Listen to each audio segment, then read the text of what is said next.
Good, great morning, people of God. I am done with the spirit of bondage, and I'm going to focus on this next spirit that really causes a lot of problems and trauma to maintain its hold inside of the family, and also just a bunch of chaotic foolishness. The spirit of unforgiveness. Now, the spirit of unforgiveness is real easy to see. It's real easy because you will see a pattern of your family getting super offended easily. You will see a pattern of your family not talking to each other. You will see a pattern of your family not asking for forgiveness or receiving forgiveness when someone asks them for forgiveness. You will see cliques in the family. You will see family members that show up for certain family members that don't show up or don't support other family members.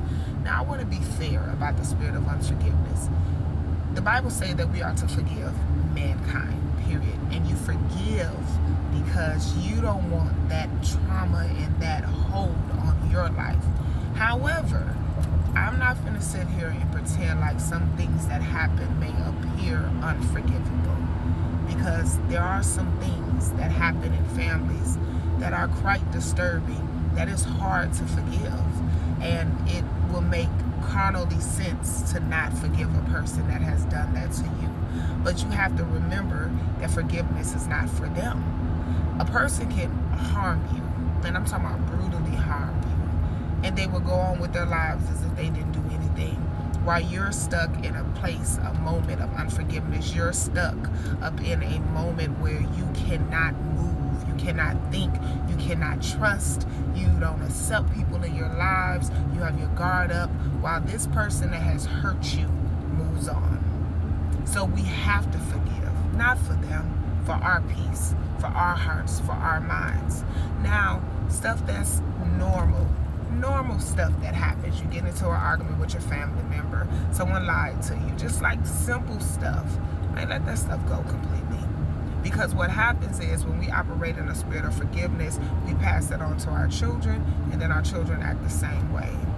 So what you do is you bind the spirit of unforgiveness and you lose forgiveness. But then, I'm going to be real. The Bible says that you are responsible for guarding your heart. That's your job. So if you know that a person does certain things, then you got to put some boundaries in place to protect yourself so that you won't get into unforgiveness again. If you know that a person lies to you, don't trust them. That's not unforgiveness. That's wisdom. But anything that people do, forgive them. Not for you. Not for them, but for you, so that you can be free. Then the Bible also says that if we don't forgive our brother, then we're not able to come to him for forgiveness. And I can't speak for nobody else, but I can speak for me. I do way too much stuff, and I need forgiveness from God too many times to not be able to receive my forgiveness that I need to be holding a grudge against someone else. I don't have time for that, because I need his mercy and I need his grace every day. We need his mercy and grace. We need him to say, daughter, son, I forgive you. So we cannot expect his forgiveness if we don't let go of what people have done to us. There are steps to forgiveness also.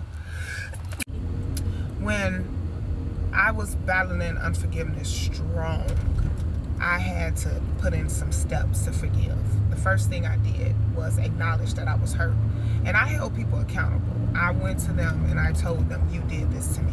And I did not allow them to gaslight me and tell me it didn't happen. Yeah, it happened. Now, did I try to force them to apologize? No, because people have a right to stay in whatever state of mind they want to stay, to be able to live with themselves after what they have done to you.